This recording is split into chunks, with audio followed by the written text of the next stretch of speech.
Hello किसान साथियों, क्या आप लोग जानते हैं कि गेहूं का बम्पर उत्पादन प्राप्त करने के लिए गेहूं की फसल के अंदर हमें कितनी सिंचाई करनी चाहिए और गेहूं की किस अवस्था में हमें कौन से सिंचाई करनी चाहिए और गेहूं की फसल में अच्छा उत्पादन प्राप्त करने के लिए कितनी मात्रा में हमें नाइट्रोजन यूरिया का उपयोग करना चाहिए और गेहूं की फसल में खरपतवार नियंत्रण करने के लिए कौन सी अवस्था में हमें खरपतवार के नियंत्रण की स्प्रे करना चाहिए। इन सारी बातों को जानने से पहले किसान साथियों, आज आप अगर हमारे चैनल पर पहली बार आए हो तो हमारे वीडियो को देख रहे हो तो हमारे चैनल को सब्सक्राइब कर लीजिए और वीडियो को लाइक ज़रूर कर लीजिए और हो सके तो पास बने घंटी वाले बटन को भी दबा दीजिए, जिससे कि हमारा आने वाला वीडियो सबसे पहले आप तक पहुंच सके। आइए किसान साथियों, हम बात करते हैं गेहूं की फसल में हमें सबसे पहली सिंचाई किस अवस्था में करनी चाहिए। तो किसान साथियों, जब गेहूँ की फसल हम बुआई करते हैं और बुआई करने के 20 से 25 दिनों की अवस्था में जब हमारे पौधे हो जाते हैं, उस समय हमें गेहूं की फसल के अंदर पहली सिंचाई कर देना चाहिए। क्योंकि किसान साथियों, 20 और 25 दिन की अवस्था में आप देखोगे कि गेहूं की फसल के अंदर जड़ों का विकास बहुत ही तेज़ी से होने लगता है और इस अवस्था में हम पहली सिंचाई करते हैं, जिससे कि पौधों के अंदर जड़ों का विकास अच्छा हो सके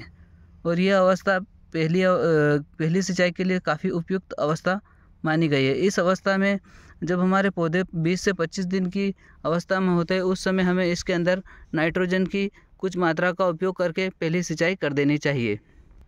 किसान साथियों, आप देखोगे कि गेहूं की फसल में पहली सिंचाई करने के 30 से 35 दिन की अवस्था में जब हमारी सिंचाई होती है, उसके बाद काफ़ी मात्रा में खरपतवार दिखाई देने लग जाते हैं। इस अवस्था में जब हमारी खरपतवार दिखाई देने लगे, यानी कि जब हमारे सिंचाई गेहूं की बुआई के 30 और 35 दिन की अवस्था में ये पहली सिंचाई के बाद खरपतवार दिखाई देने लगे, इस अवस्था में हमें 2,4-D का जो 58 इसी आती है लगभग, उसको हमें स्प्रे कर देना चाहिए। अब बात करते हैं किसान साथियों, हम गेहूं की फसल के अंदर हमें दूसरी सिंचाई कब करनी चाहिए। तो दूसरी सिंचाई किसान साथियों, जब गेहूं की फसल को हम देखेंगे कि पौधों के अंदर गांठ बनना कल्ले बनना शुरू होते हैं। जब पौधों के अंदर कल्ले बनना शुरू हो जाते हैं, यानी कि पौधों की अंदर कल्ले बनने की संख्या शुरू होती है, उस अवस्था में यानी कि लगभग 40 से 45 दिन की जब हमारे पौधों की अवस्था होती है गेहूं की, उस अवस्था में हमें गेहूं की फसल के अंदर दूसरी सिंचाई की व्यवस्था का प्रबंधन करना चाहिए और दूसरी सिंचाई कर देनी चाहिए। किसान साथियों, गेहूं की फसल के अंदर तीसरी सिंचाई की अगर बात करें तो जब हमारे गेहूं के पौधों के अंदर गांठ बनना शुरू हो, यानी कि लगभग कवोट अवस्था आने की समय हो, उस समय हमें गेहूं की फसल के अंदर तीसरी सिंचाई करना चाहिए। यानी कि तीसरी सिंचाई 65 से 70 दिन की अवस्था में हो जाती है, जब हमारे पौधों के अंदर कवोट अवस्था होती है, यानी कि पौधों के अंदर टहनियों के अंदर इनके अंदर जब गांठें बढ़ना शुरू होती है, उस समय हमारी तीसरी सिंचाई हो जाती है। बात करते हैं अब हम चौथी सिंचाई की। तो किसान साथियों, हमें चौथी सिंचाई जब आप देखोगे कि पौधों के अंदर बालियाँ बनने के बाद उनके अंदर फ्लावरिंग अवस्था आती है, जिस समय बालियों के अंदर फ्लावर आते हैं, फूल आते हैं, उस अवस्था में हमें गेहूं की फसल के अंदर चौथी सिंचाई का प्रबंधन करना चाहिए। यानी कि किसान साथियों, जब हमारी फसल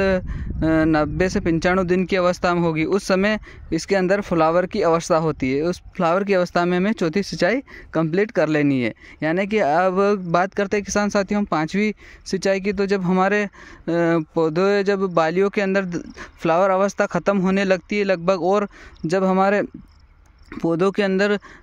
बालियों के अंदर दाने चढ़ने लगते हैं, यानी कि दानों के अंदर दूध बनना शुरू होता है, यानी कि जब दूध बनना शुरू होता है, यानी कि 105 से 110 दिन की अवस्था में जब पौधों की बालियों के अंदर दूध बनना शुरू होता है, उस अवस्था में हमें गेहूं की फसल के अंदर पांचवी सिंचाई कर देना चाहिए। इस अवस्था में यह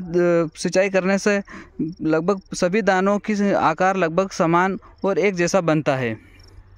अब किसान साथियों, हम बात करते हैं गेहूं की फसल की आखिरी सिंचाई यानी छठी सिंचाई। छठी सिंचाई हमें जब करना है, जब गेहूं की फसल हमारी लगभग उस फसल के अंदर जब दाने कठोर होना शुरू हो, यानी कि बालियों के अंदर दानों के अंदर कठोरपन आने लगे, यानी पकना शुरू हो जाए, उस अवस्था में गेहूं की फसल के अंदर हमें छठी सिंचाई कर देना चाहिए। किसान साथियों, ऐसे तो गेहूं की फसल के अंदर मुख्यतः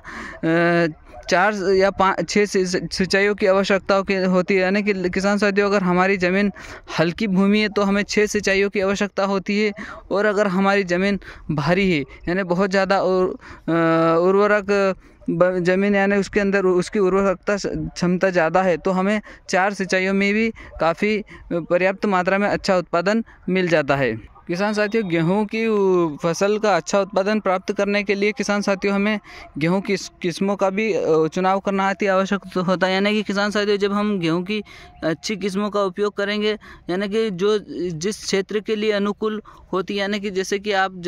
समझ सकते हैं कि जो मध्य प्रदेश में अच्छा उत्पादन दे सकती है, उसी फसल को अगर हम मध्य प्रदेश में ही लगाएंगे उस किस्म को, तो वो हमें अच्छा उत्पादन देगी। यानी कि इस किस्म को अगर हम दूसरे क्षेत्र या दूसरे स्टेट में लगाएंगे तो वहाँ उसका अच्छा उत्पादन नहीं मिल पाएगा। इसलिए जिस क्षेत्र के लिए जो अनुकूलित है, जिस किस्म की अनुशंसा की गई है जिस क्षेत्र के लिए, उसी किस्म को उस क्षेत्र में लगा सकते हैं, जिससे कि हमें अच्छा उत्पादन मिल सके। किसान साथियों, गेहूं की फसल का अच्छा उत्पादन प्राप्त करने के लिए अच्छी किस्मों का उपयोग करने के साथ साथ हमें समय पर सिंचाई और समय पर खाद और दवाइयों का स्प्रे भी अति आवश्यक होता है। यानी किसान साथियों, अगर समय पर हम गेहूं की फसल की देख रेख करते हैं तो हमें गेहूं की फसल में काफ़ी अच्छा उत्पादन प्राप्त किया जा सकता है। किसान साथियों, गेहूं की फसल में अगर 1 एकड़ में अगर हम नाइट्रोजन की मात्रा, यूरिया की अगर बात करें तो 1 एकड़ में लगभग 50 से 60 किलो नाइट्रोजन की मात्रा पर्याप्त होती है। किसान साथियों, 1 एकड़ के लिए हमें 50 से 60 किलो यूरिया गेहूं की फसल के लिए देना होता है। किसान साथियों, आप समझ ही गए कि इसलिए आप देख सकते हो कि गेहूं की फसल के अंदर मुख्यतः 6 सिंचाइयों का उपयोग कर सकते हैं। यानी कि अगर हल्की ज़मीन है तो 6 और भारी ज़मीन है तो 4। यानी कि आप ये समझ सकते हो कि जब पौधे के अंदर पहली सिंचाई, जब पौधे के अंदर जड़ को विकास होने लगे तब दूसरी सिंचाई की अगर बात करें तो समझ लो कि पौधों के अंदर जब कल्ले बनना शुरू हो तब करनी है। इसी तरह तीसरी सिंचाई की अगर बात करें तो जब पौधों के अंदर आप देखोगे कि